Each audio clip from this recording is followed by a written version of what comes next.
znači kada neko nekome pomogne.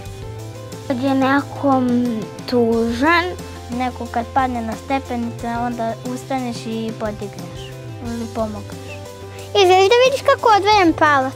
Kada neko pati. Empatija znači kad su nekog zaljubiš. Hoće da se druži sa nekim i onda on osjeća ta neka osjećanja. Pa to je kad nekom pomogneš. Kad se u nekog zaljubiš pa onda malo kriješ ili tako nešto. Pa to je kad drugima pomažeš.